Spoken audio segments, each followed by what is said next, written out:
Hello everyone, how are you? Today we will solve class 4th Environmental Studies worksheet lesson 21 Food and Fun। आज हम class 4th Environmental Studies की worksheet solve करेंगे lesson 21 food and fun. तो चलिए worksheet solve करते हैं। Question 1, what is a boarding school? आवासीय विद्यालय क्या होता है? तो इसका आंसर लिखेंगे such school where education is provided to the students who live on the premises as opposed to day school are called boarding school। जिन स्कूलों में बच्चे रहते हैं और केवल उन्हीं को शिक्षा दी जाती है ऐसे स्कूल बोर्डिंग स्कूल कहलाते हैं। चलिए आगे बढ़ते हैं। Question 2, fill in the blanks. रिक्त स्थान भरिए। The cooking and eating together in a gurdwara is called dash. गुरुद्वारे में एक साथ खाना बनाने व एक साथ खाना खाने को डैश कहते हैं। तो यहाँ लिखेंगे लंगर। चलिए आगे बढ़ते हैं। Question 3, right about a few occasion when people eat their food meals together. कुछ ऐसे अवसरों के नाम लिखिए जब लोग साथ मिलकर खाना खाते हैं।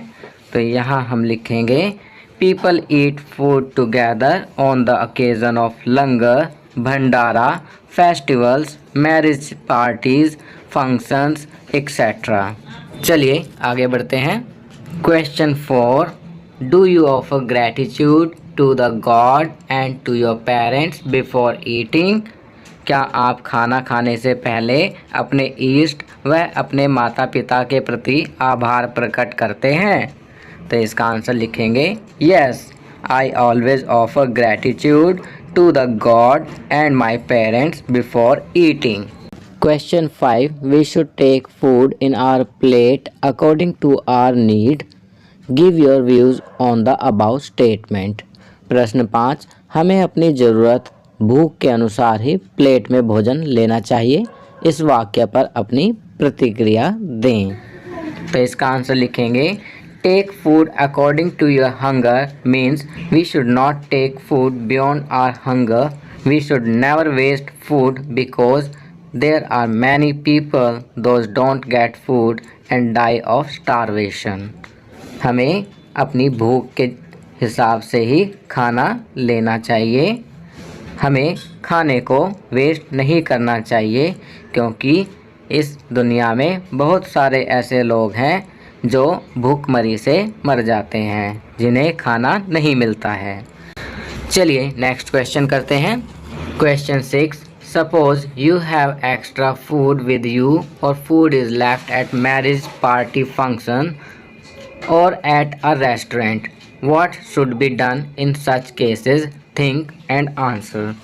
अगर आपके पास खाना बच जाता है या किसी शादी पार्टी रेस्टोरेंट आदि में खाना बच जाता है तो हमें क्या करना चाहिए? तो इसका आंसर लिखेंगे if we have extra food with us और food left at marriage party functions और at a restaurant then we should distribute it to the needy. यदि हमारे पास खाना बच जाता है तो इसे ज़रूरतमंद लोगों को दे देना चाहिए। चलिए आगे बढ़ते हैं। Life skill, smart green city, change in mode of transport. जीवन कौशल, स्मार्ट ग्रीन सिटी, परिवहन के साधनों में परिवर्तन। Smart green cities are those cities that promote the most sustainable lifestyle, which includes pollution-free environment, good quality water, recycling programs, park, plant city and eco-friendly activities।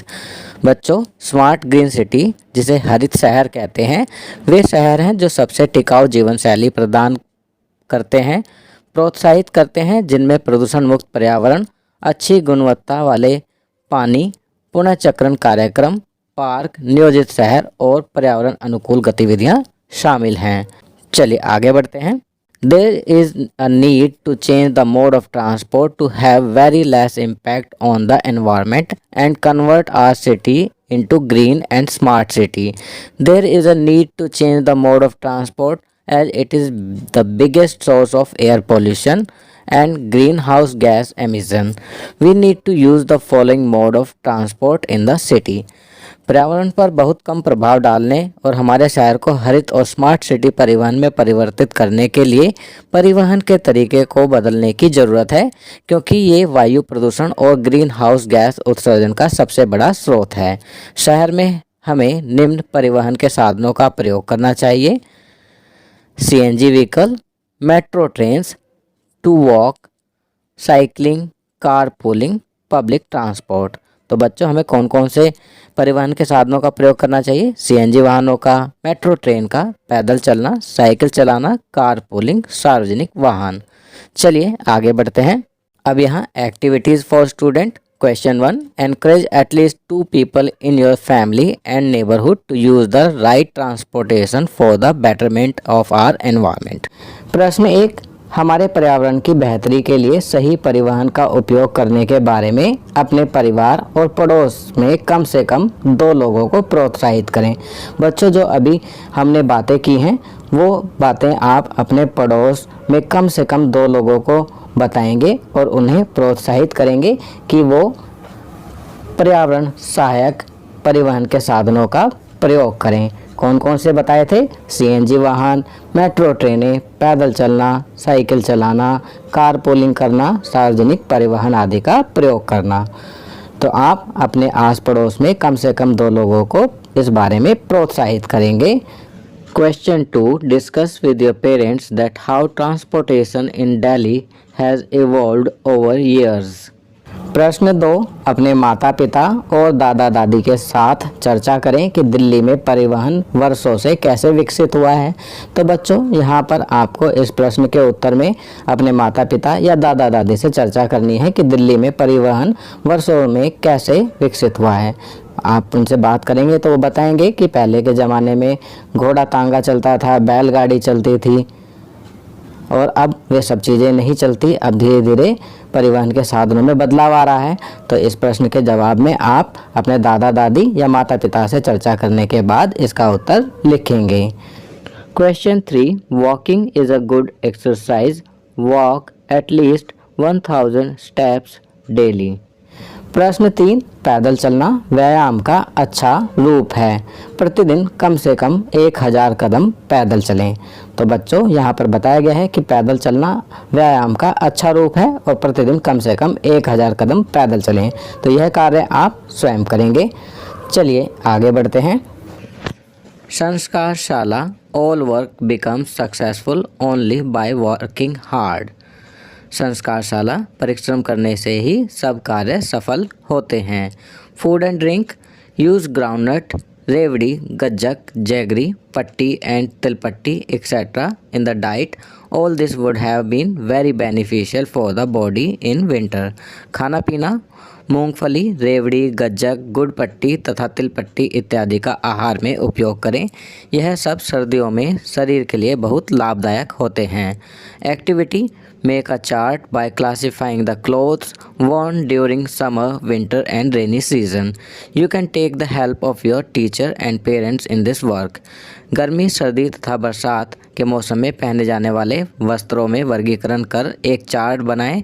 आप इस कार्य में अपने अध्यापक तथा माता पिता की सहायता ले सकते हैं। तो बच्चों, यह गतिविधि दी गई है। Game, play any game played indoors, खेल, घर के अंदर खेले जाने वाला कोई भी खेल खेलें। स्पेशल, विशेष, to avoid corona and any other disease apply face mask, follow physical distance, sanitize hand and wash frequently. Corona तथा अन्य किसी भी बीमारी से बचने के लिए चेहरे पर मास्क लगाएं, शारीरिक दूरी का पालन करें, हाथों को सैनिटाइज करें तथा बार बार धोएं। चलिए आगे बढ़ते हैं। डेली रूटीन, दैनिक दिनचर्या। Include the following habits in your daily routine. निम्नलिखित आदतों को अपनी दिनचर्या में शामिल करें। कौन कौन सी आदतें हैं? Begin your day by greeting your parents. अपने माता पिता का अभिवादन करके अपने दिन की शुरुआत करें। Brush your teeth twice a day. अपने दांतों को दिन में 2 बार ब्रश करें। Take a bath daily. प्रतिदिन स्नान करें। Drink plenty of water and eat a balanced diet. खूब पानी पिएं और संतुलित आहार लें। Avoid touching your face and wash your hands frequently. अपने चेहरे को छूने से बचें और अपने हाथों को बार बार धोएं। Complete your homework on time. अपने गृह कार्य, अपने होमवर्क को समय पर पूरा करें। तो ये सभी अच्छी आदतें हैं जो आप अपने डेली रूटीन में इंक्लूड करेंगे। तो बच्चों, ये वर्कशीट यहाँ कंप्लीट होती है। अगर ये वीडियो आपको अच्छी लगी तो इसे लाइक एंड शेयर ज़रूर करें। अन्य विषयों पर बने हमारे लेटेस्ट वीडियोस को देखने के लिए चैनल को सब्सक्राइब करना ना भूलें और देखते रहिए हमारा channel knowledge kingdom. Thank you.